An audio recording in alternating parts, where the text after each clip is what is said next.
Buenas tardes, amigos. Le damos la bienvenida a Juan Villoro.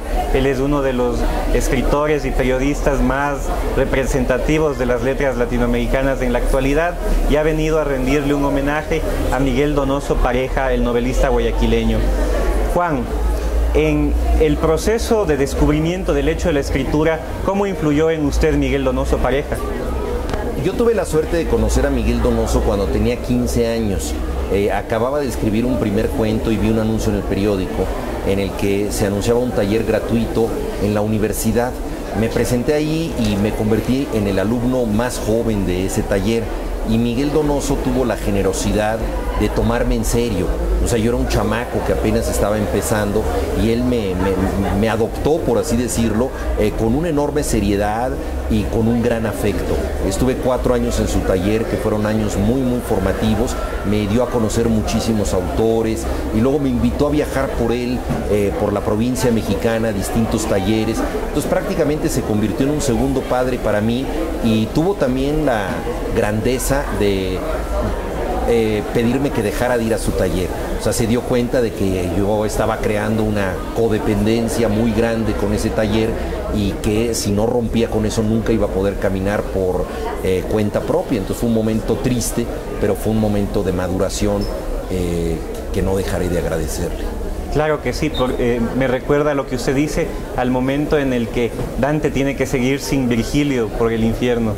Son momentos de decisión muy difíciles en los que uno siente un desamparo, pero eso es la verdadera enseñanza de un maestro, ¿no? Que el alumno siga por su cuenta. ¿Y cómo entender a Miguel Donoso ahora cuando es un escritor bastante olvidado en el ámbito latinoamericano, en el ámbito de su propio país?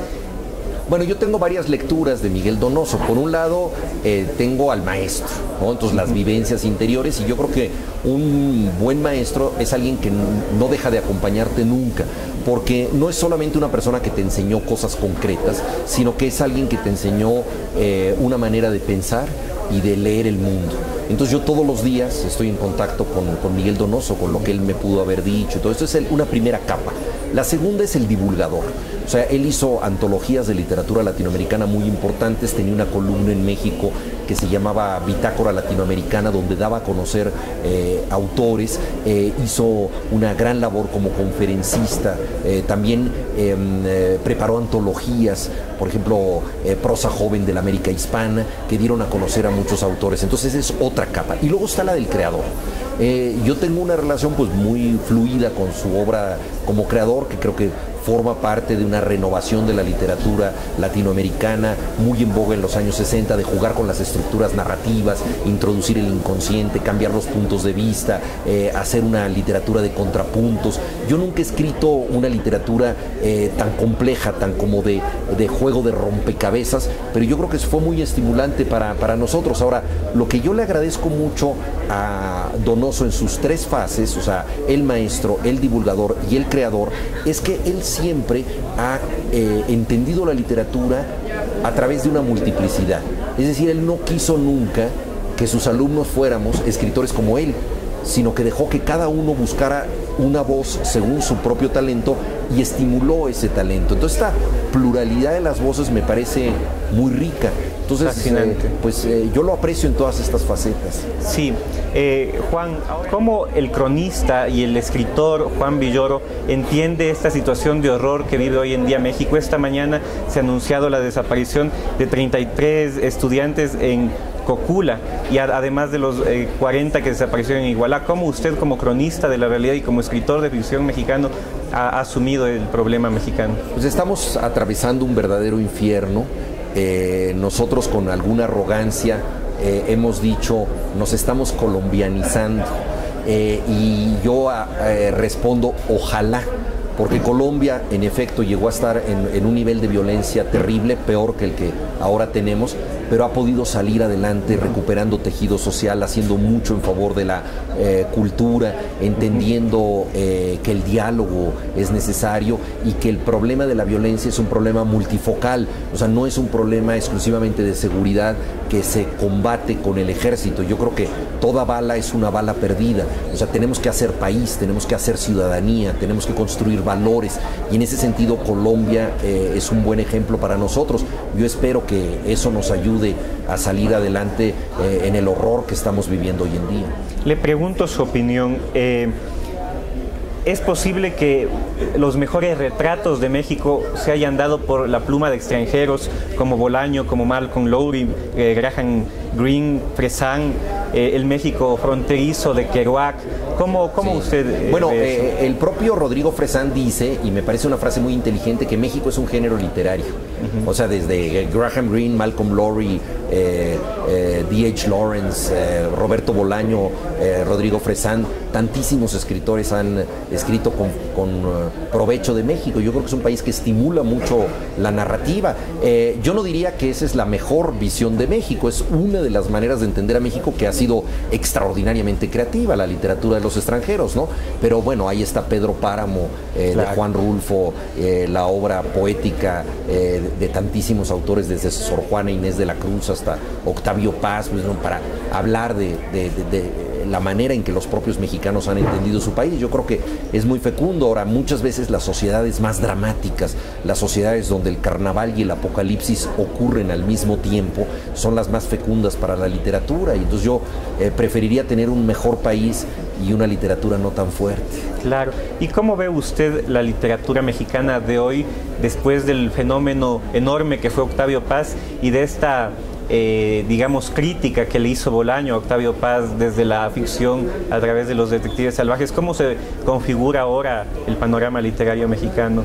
Bueno, la literatura mexicana yo creo que pasa por muy buen momento. Acabo de formar parte, junto con Cristina Rivera Garza y Guadalupe Nettel, de un proyecto para seleccionar a 20 escritores jóvenes, menores de 40 años, que van a integrar una antología. Entonces leímos aproximadamente a 70 autores distintos de una preselección. O sea, esto habla de una gran vitalidad que hay. Yo creo que un tema muy fuerte es la violencia. O sea, es un país muy devastado, muy desgarrado. Entonces esto aflora mucho en los textos, pero también es muy notable las muy distintas maneras creativas de tratarla. Usted ha trabajado o trabaja como cronista y además como novelista. ¿Cómo identificar la frontera entre la ficción y la realidad, el reportaje y la historia ficcionalizada? Bueno, la crónica tiene un compromiso con la verdad, hasta donde la verdad es verificable, ¿no? No hay una verdad. Cuando nosotros hablamos de objetividad, eso quiere decir que simple y sencillamente no tenemos pruebas en contra, pero de pronto algo puede cambiar la idea que tenemos de la verdad. Entonces, la crónica tiene un contrato definitivo, inquebrantable, con el mundo de los hechos. No se puede apartar de ellos, ¿no? La ficción proviene de la realidad, pero puede imaginar otras cosas. La gran paradoja es que una vez que la ficción imagina ciertas cosas, estas pueden convertirse en parte de la realidad. ¿Quién nos dice a nosotros que el Quijote no forma parte de la realidad? Evidentemente está en el mundo con mucha mayor fuerza que gente que verdaderamente existió. Entonces la diferencia entre la ficción y la no ficción no es la diferencia entre la verdad y la mentira, es la diferencia entre lo verificable y lo que no necesita ser verificado. Usted es un escritor muy versátil en el sentido que ha podido integrar en su obra narrativa y en su obra periodística sus grandes pasiones como el fútbol y el rock. ¿Cómo? Bueno, yo creo que una de las ventajas de la literatura es que tú puedes incorporar a ella las cosas que más te gustan. En 1990 yo tuve la suerte de conocer a un periodista que dirigía el periódico El Nacional. Curiosamente, esa persona dirige hoy el Fondo de Cultura Económica, que estamos aquí en las oficinas del Fondo de Cultura Económica en Quito, en el stand, en la feria. Entonces, José Carreño Carlón, gran periodista y muy atrevido, por supuesto, me dio la oportunidad de ir al Mundial de Italia en 1990 a hacer lo que en el argot se llama notas de color, todo lo que rodea el fútbol.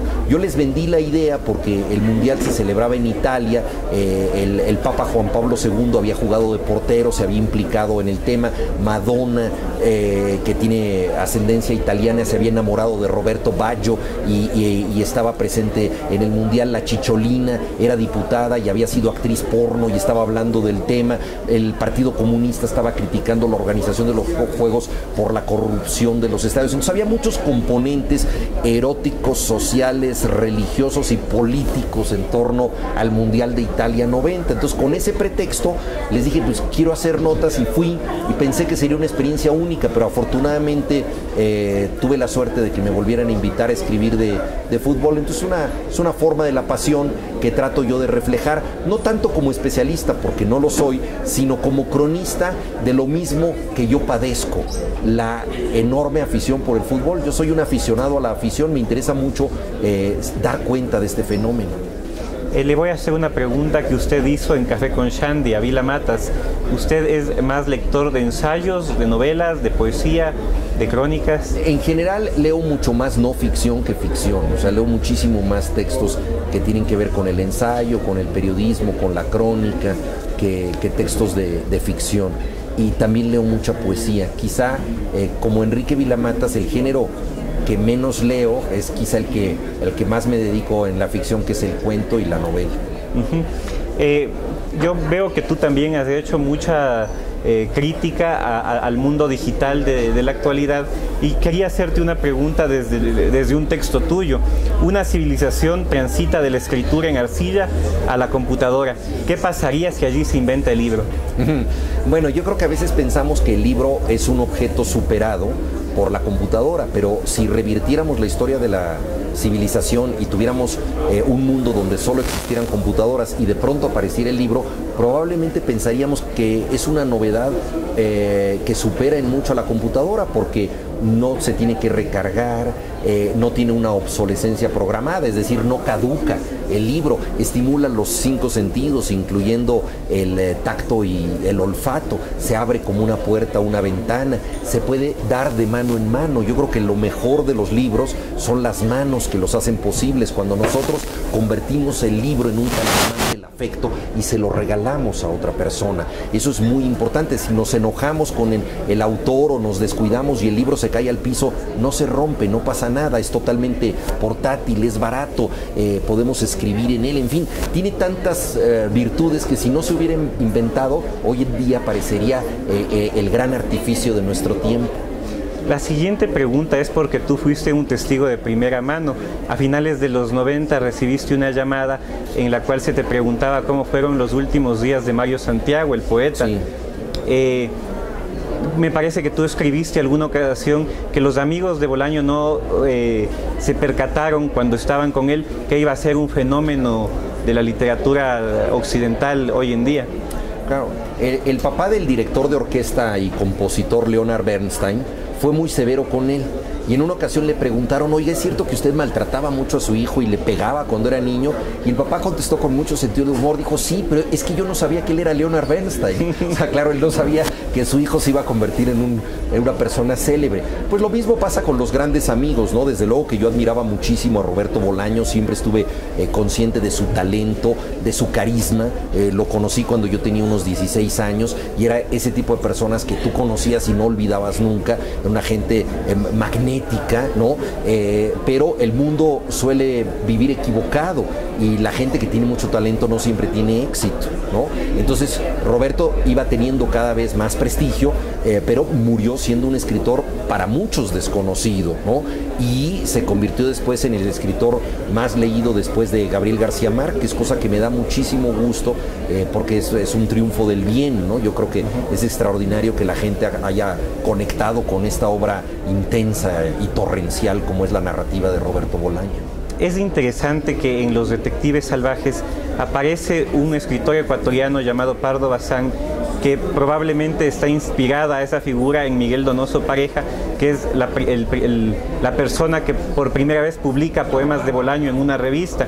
Sin embargo, Donoso Pareja, en unas declaraciones, dijo que se siente un poco raro frente a cómo describe Bolaño a él en Los Detectives Salvajes, porque se siente maltratado. ¿Cómo comprender desde el punto de vista de la creación ficcional una anécdota de la historia latinoamericana de los escritores que en cierto momento de Latinoamérica fueron tan interesantes? Sí, bueno, es muy difícil que alguien se sienta justamente retratado en una crónica. Roberto Bolaño escribió un texto sobre nuestra amistad, ¿no?, que está en su libro Entre Paréntesis, donde fue muy generoso conmigo, pero además él ahí estaba hablando abiertamente de mí. Pero todos nosotros hacemos construcciones literarias que tomamos parte de un autor, tomamos parte de otro y de pronto pues se parecen a un autor o se parecen a otro, y ahí desahogamos lo que tenemos dentro, irritaciones, complejos, rencillas, y pues es el zoológico humano. Entonces digo, Roberto Bolaño pues no trató de hacer un cuadro realista de lo que era el México de aquella época. Creo que hizo un retrato simbólico muy importante, y poco importa si lo que dice de Carlos Monsiváis o de Octavio Paz, con los nombres de Carlos Monsiváis y de Octavio Paz, es verídico, ¿no? Lo importante es que eso es un retrato simbólico extraordinario de esa época. Yo siempre creí que lo mejor de esa época es que ya había pasado, y gracias a Roberto Bolaño esa época puede tener un carácter casi mitológico. Juan, muchísimas gracias, ha sido un gusto entrevistarle. Al contrario, gracias a ti.